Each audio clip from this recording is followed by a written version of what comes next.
नमस्कार। हमारे x martial साथी तकरीबन 3 महीना से धरना प्रदर्शन पे बैठे हुए हैं।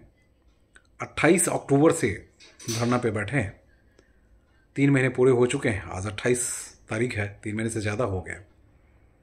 उनका घर परिवार कैसे चल रहा होगा ये कह पाना बहुत ही मुश्किल है। आठ आठ 9 लोगों की जान पहले जा चुकी है। कई बीमार पड़े हुए हैं। कुछ के घर में जो बुजुर्ग माँ बाप हैं उनकी हालत बहुत ज़्यादा ख़राब हो रही है। हमारे मुख्यमंत्री गरीबों को, माँ बाप को यहाँ से धर्मस्थलों पे भेज रहे हैं। कह रहे हैं मैं दूसरा श्रवण कुमार हूँ। लेकिन इन भाई बहनों की सुधि भी तो ले लेते। वो श्रवण कुमार सर जी बहुत बड़े पाखंड हैं महाराज उनके। हरियाणा में सरकार बनाने गए हैं, वो कह रहे हैं कि हम राजनीति ही छोड़ देंगे। भाई साहब, राजनीति के सबसे बड़े चाणक्य खुद हैं, कह रहे राजनीति छोड़ देंगे। ये मैं नहीं कह रहा हूँ, ये बीजेपी वाले कह रहे हैं। भाई फिलहाल इनके दर्द को और दुख को देखकर तो यही लगता है कि वाकई में केजरीवाल जो सबसे ज़्यादा सेंसिटिव अपने आप को शो करते थे, आज सबसे ज़्यादा संवेदनहीन व्यक्ति हो चुके हैं। दिल्ली के प्रति उनके कोई जिम्मेदारी नहीं है। जहाँ घोषणा और जहाँ वाहवाही लूटने की बात होती है 1 करोड़ देने के लिए तैयार हो जाते हैं। यहाँ 9 से 10 जवान मर चुके हैं, जाने जा चुकी है उनकी। कईयों के परिवारों में खाने के लिए पैसे नहीं हैं, दाने दाने को तरसने को मजबूर हैं। बच्चों को स्कूल से बाहर भगा दिया जा रहा है। इन मार्शल्स के परिवार के बच्चों को बाहर भगाया जा रहा है। शादियां टूट रही हैं। बुजुर्ग माँ बाप की जानें अब जा रही है। दूसरी तरफ हम देखते हैं एलजी साहब ने एक नोटिफिकेशन जारी करवाया होमगार्ड के लिए। उसमें भी टर्म्स कंडीशन ऐसे लगा दिए गए हैं जिसमें कि 80% या कि यूँ कहिए कि 60% लोग जो हैं ये बाहर चले जाएंगे। इनकी उम्र ही नहीं है या फिर इनके पास इनकी फिजिक वो नहीं है। तमाम सारे टर्म्स कंडीशन जो बनाए गए हैं उसमें कहीं ना कहीं टर्म्स कंडीशन बना तो दिया गया। एलजी साहब ने घोषणा तो कर दी, एलजी साहब ने बहुत सारी चीज़ें कर दी, लेकिन इस घोषणा में जिस तरह से इन एक्स मार्शल को मौका दिया जाना चाहिए वो नहीं दी गई है। तो संवेदनाएं इनके प्रति नहीं है मुझे लगा। देखिए, कुल मिलाकर लगभग 26,000 लोग निकाले गए हैं। कुछ हाई कोर्ट में गए, कुछ सुप्रीम कोर्ट में गए, को स्टेटस को कर दिया गया। उसके बाद भी कुछ कार्रवाई नहीं हो पा रही है, नहीं होगी, आप जानते ही हैं। 3 महीने हो चुके हैं। 3 महीने ये पावर हाउस के बाहर जो है जाके बैठते हैं धरना प्रदर्शन पे। सोमवार को भी हजारों की संख्या में इकट्ठे होंगे, अपनी शक्ति दिखाने की कोशिश करेंगे, लेकिन शक्ति बहुत शांतिपूर्वक दिखाते हैं। यह हमारी आपकी सुरक्षा में हमेशा लगे रहे। लेकिन आज इनकी सुरक्षा के लिए, आज इनके घरवार के लिए, इनके लिए कोई पार्टी सामने खड़ी नहीं आ रही। बीजेपी भी कहाँ आ रही है? आपने बीजेपी को देखा, 1 बार 2 बार हुई, उसके बाद क्या इनकी बातों को कहीं रखने की कोशिश की गई? क्या एलजी साहब से ये सारे नेता मिले हैं कि आखिर इन 26,000 परिवारों को फिर से बसाने की कोशिश की जाए? देखिए, वोटर तो हैं, जानते हैं, लेकिन केजरीवाल के वोटर हैं। केजरीवाल ने इस्तेमाल किया, सड़क से लेकर तमाम सारे जगहों पर इनका इस्तेमाल किया। उसके बाद इनको डस्टबिन में मरी हुई मक्खी की तरफ निकाल कर फेंक दिया। केजरीवाल अगर चाहते तो विधानसभा के सत्र में इन पर चर्चा करते। इस बार भी सत्र बुलाया गया है। आपने कभी देखा, एक शब्द सुना आपने क्या? केजरीवाल के बारे में ये कहा जाता है कि पॉलिटिक्स के लिए वो हर चीज़ करते हैं। हर कदम उनका सिर्फ राजनीति से जुड़ा हुआ होता है। अब कल ये सारे इकट्ठे हो रहे हैं। देखिए, भीड़ तो हमेशा होती है। पहले सचिवालय के बिल्कुल सामने बैठे रहते थे, अब वहाँ से हटा के वहाँ बिठा दिया गया है, राजघाट के पास बिठा दिया गया है। बापू के पास भी हैं। बापू के मैसेजेस को लेकर सरकारें बनती है, बिगड़ती है और उनके मैसेजेस को लेकर आगे निकलते हैं, लेकिन उनके घाट के आसपास ही ये लोग रहते हैं। इनके लिए कोई संवेदनाएं नहीं है।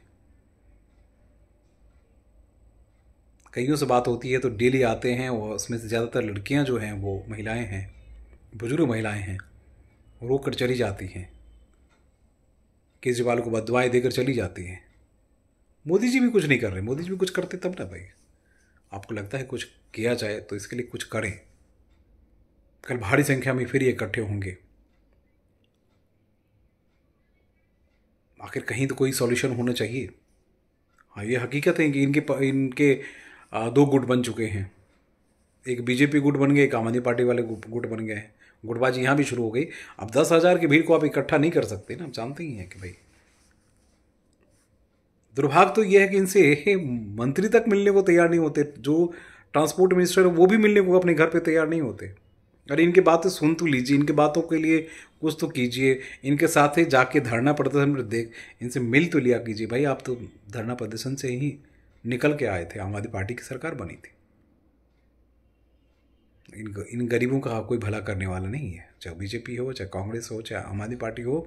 सब ने सत्ता के फायदे लेने हैं। सबको सत्ता की ही चाशनी में डूबी रहनी चाहिए। इन गरीबों से कुछ लेना देना केजरीवाल का नहीं है।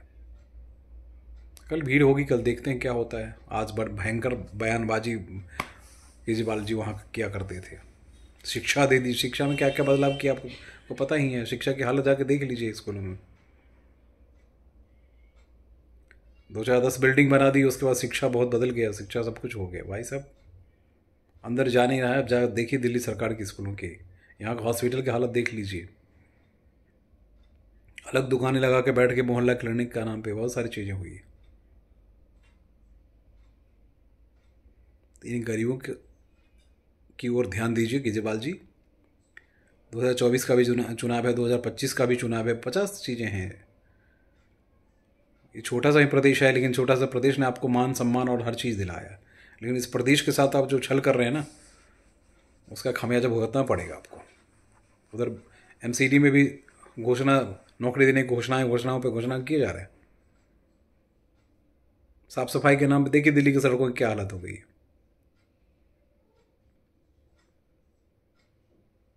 चाहिए उन सब चीज़ों छोड़िए।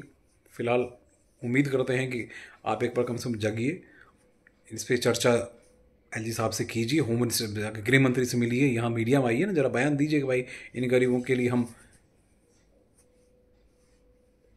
सरकार के सामने जाने को तैयार हैं। देखिए संवेदनाएं तो होंगी। सबको आपने कहा था कि आप मेरी बेटी है, आप मेरी बहन है, कभी आंच नहीं आने देंगे आप, तब भी आपने फाइल पे साइन कर दिया। और सबकी नौकरी चली गई। आज पेंशन की बात करता हूँ, डीटीसी की बात ज़रूर करूँगा कि डीटीसी में हम लगातार हमारे इस पर टिप्पणी करते हैं कि हज़ारों की संख्या में जो पेंशनर हैं उनको आप पैसे नहीं दे रहे हैं। कई महीनों, 6-6 महीने हो चुके हैं। आखिर आम आदमी पार्टी को हुआ क्या है? मुख्यमंत्री को अपने प्रदेश से कोई लेना देना नहीं है। कभी भ्रमण गोवा, कभी कहीं कुछ कहीं कुछ। तो आप यहाँ के मुख्यमंत्री क्यों हो भैया? कहीं और के मुख्यमंत्री बन जाइए। यहाँ का सिर्फ पैसा, बजट और गाड़ी के लिए क्या क्या, शीश महल बनाने के लिए है क्या?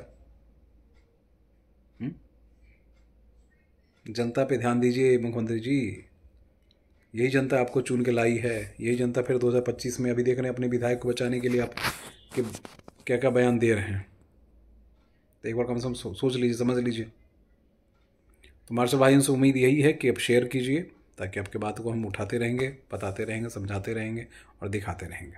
नमस्कार।